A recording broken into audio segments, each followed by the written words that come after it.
में आपकी पूरी जिंदगी बदल सकती है?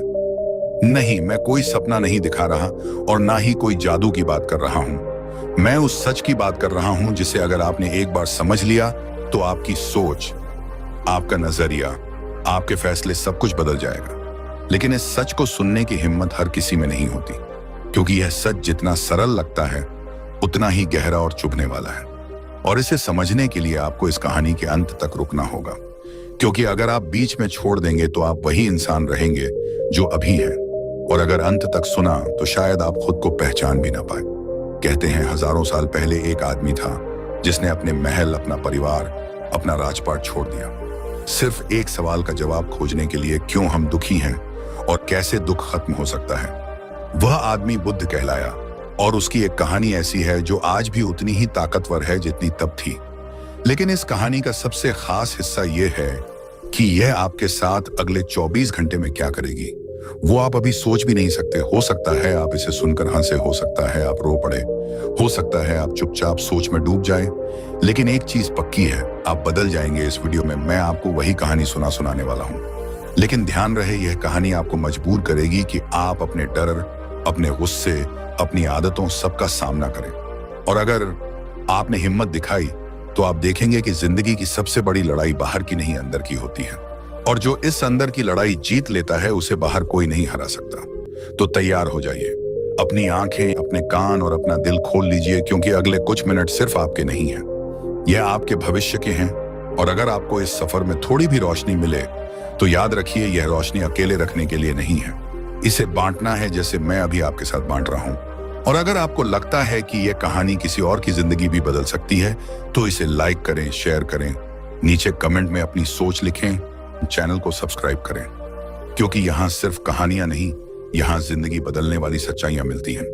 अब गहरी सांस लीजिए और इस सफर की शुरुआत करते हैं। सुनो, यह कहानी तुम्हारे भीतर कुछ तोड़ने और कुछ बनाने वाली है। शायद तुम इसे सुनकर हंसो, शायद रो, और हो सकता है तुम्हें लगे कि यह तो बस एक साधारण सी घटना है।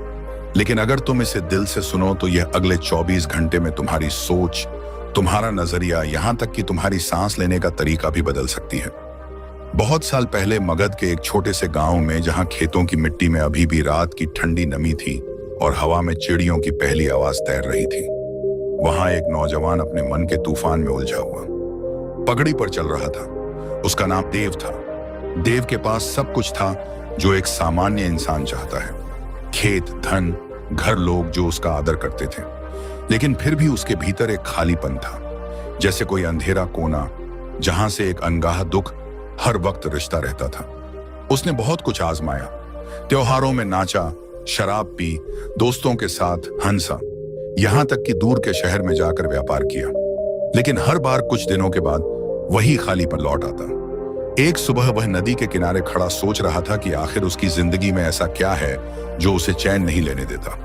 तभी गांव में खबर फैली, आज बुद्ध इस रास्ते से गुजरेंगे। लोग खेत खलिहान छोड़कर रास्ते के किनारे इकट्ठा होने लगे। बच्चे पेड़ों पर चढ़ गए और औरतें थाल में फूल लेकर खड़ी हो गईं। देव ने पहले सोचा कि इसमें उसका क्या, लेकिन फिर एक अजीब सा खिंचाव महसूस हुआ, जैसे कोई भीतर से कह रहा हो, जा देख। वह भीड़ के पास पहुंचा। दूर से कुछ भिक्षु नंगे पांव, साधारण वस्त्र पहने, धीमे धीमे चल रहे थे और उनके बीच में एक व्यक्ति था जिसके चेहरे पर इतनी गहरी शांति थी कि लगता था आसपास का सारा शोर उसी में घुल गया है। वह बुद्ध थे। देव ने बस एक नजर डाली और उसे लगा कि यह नजर उसके भीतर तक उतर गई, जैसे उसके सारे राज खोलकर देख लिए हों। बुद्ध चलते चलते जब देव के सामने से गुजरे तो एक पल के लिए उनकी आंखें मिली। समय थम गया। देव का दिल तेज धड़कने लगा। बिना कुछ कहे बुद्ध ने हल्का सा सिर हिलाया और आगे बढ़ गए। देव के पांव खुद ब खुद उनके पीछे चल पड़े। कोई उसे रोक नहीं रहा था। भिक्षु भी जैसे जानते थे कि यह लड़का अब लौटेगा नहीं। रास्ता गांव से निकलकर खेतों के बीच फिर जंगल की ओर मुड़ गया। पत्तों के बीच से सूरज की रोशनी जमीन पर सुनहरी परत बिछा रही थी। हवा में मिट्टी और फूलों की मिली जुली खुशबू थी। देव के मन में सवाल थे, यह कहां ले जा रहे हैं? यह मुझे कुछ कह क्यों नहीं रहे? लेकिन उसने खुद को रोका। उसने महसूस किया कि बुद्ध के आसपास एक अजीब सी ऊर्जा है, जैसे सब कुछ शांत हो गया हो। जंगल गहरा होता गया। पक्षियों की आवाज धीमी पड़ने लगी और सिर्फ पैरों के नीचे सूखे पत्तों की चरमराहट रह गई। थोड़ी दूर चलने के बाद बुद्ध एक खुले स्थान पर रुके। वहां पास ही एक नदी बह रही थी। पानी इतना साफ था कि तल में पत्थर चमक रहे थे। बुद्ध ने देव की ओर देखा और बस इतना कहा, पार करो। देव ने देखा कि धारा तेज है। पहले कदम रखते ही ठंडा पानी टखनों तक चढ़ाया। उसने संतुलन बनाने की कोशिश की, लेकिन हर लहर उसके पैरों को खिसकाने की कोशिश कर रही थी। उसने मजबूती से खड़े रहने की कोशिश की, लेकिन जितना वह रोकता उतना ही उसका संतुलन बिगड़ता। तभी उसने देखा कि बुद्ध बिना संघर्ष के बस सहजता से बहाव में चलते हुए पार हो गए। देव ने भी एक पल के लिए खुद को ढीला छोड़ दिया और उसने पाया कि पानी उसे संभाल रहा है, जैसे जीवन खुद उसे पार ले जा रहा हो। किनारे पहुंचने पर बुद्ध ने कहा, जीवन भी ऐसा ही है। जितना तुम उसे रोकते हो उतना वह तुम्हें गिराता है, जितना तुम उसे अपनाते हो उतना वह तुम्हें संभाल लेता है। देव चुप रहा, लेकिन यह बात उसके भीतर कहीं उतर गई। आगे का रास्ता और कठिन था, कांटेदार झाड़ियां, फिसलन भरी चट्टानें। लेकिन अब देव को महसूस हो रहा था कि हर कदम उसे कहीं और ले जा रहा है। सिर्फ जगह नहीं बल्कि भीतर भी शाम होने लगी। वे पहाड़ी की चोटी पर पहुंचे। नीचे गांव के घर, खेत, लोग सब छोटे छोटे दिख रहे थे। बुद्ध ने कहा, देखो वहां हर कोई अपनी अपनी कहानी में फंसा है। कोई सोचता है कि धन ही सुख है, कोई सोचता है कि धन ही सुख है, कोई सोचता है कि ताकत ही सुरक्षा है, लेकिन सब एक चीज भूल जाते हैं, मृत्यु। देव ने चौंक कर देखा।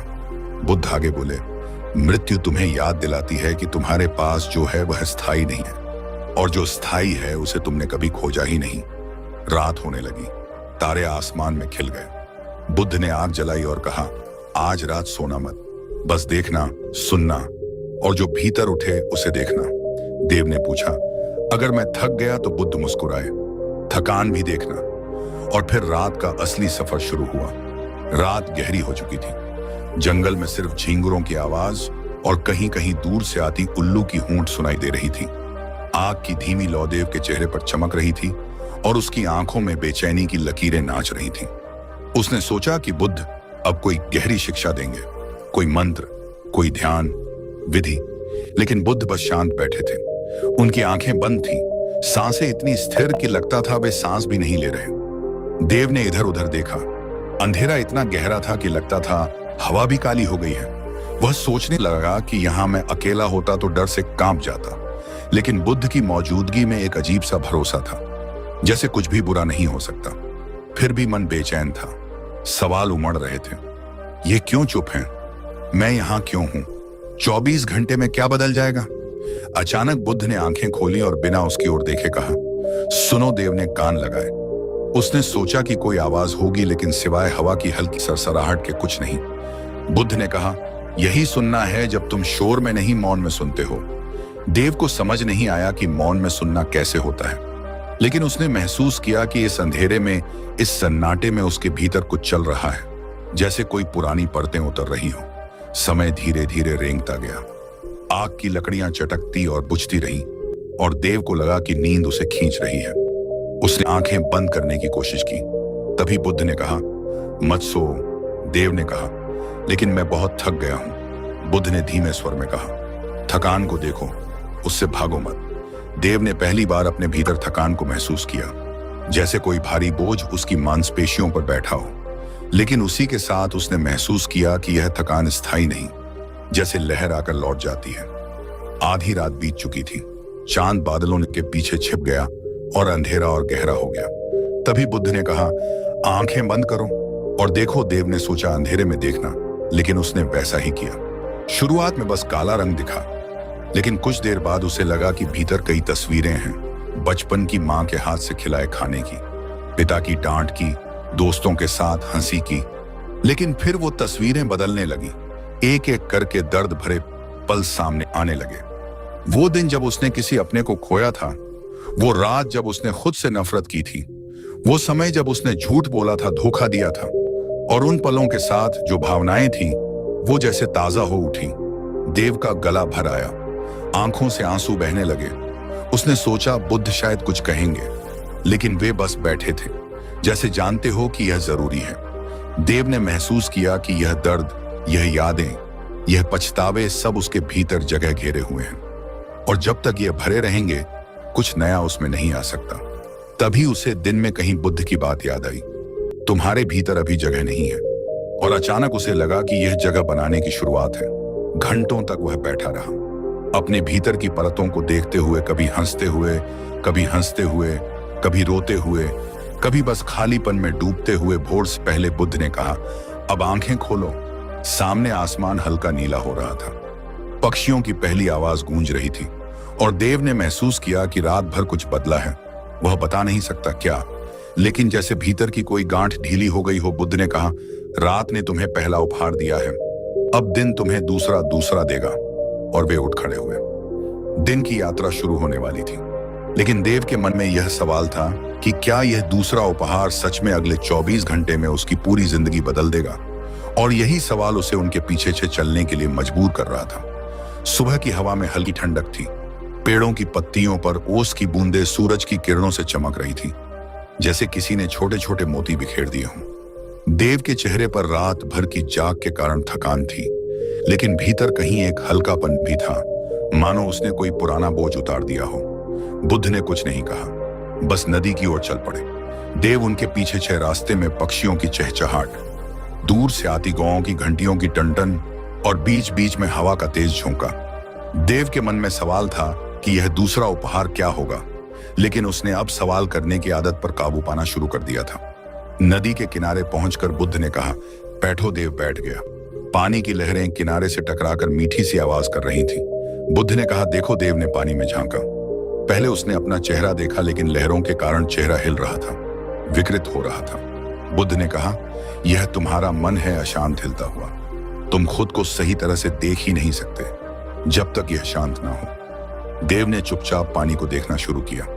कुछ देर बाद जब सांसें धीमी हुई, मन थोड़ी देर के लिए ठहर गया, तब पानी का चेहरा स्थिर हुआ और उसने खुद को साफ साफ देखा। अचानक बुद्ध ने पास पड़ी एक छोटी सी लकड़ी उठाई और पानी में डाल दी।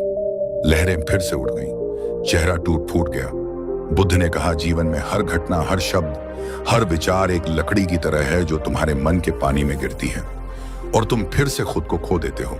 अगर तुम सीख जाओ कि लहरों के बावजूद खुद को देखना, तो तुमने दूसरा उपहार पा लिया। देव को लगा कि यह सुनने में आसान है, लेकिन जीने में कठिन। वे वहां से उठे और एक ऊंचे पहाड़ की चढ़ाई शुरू की।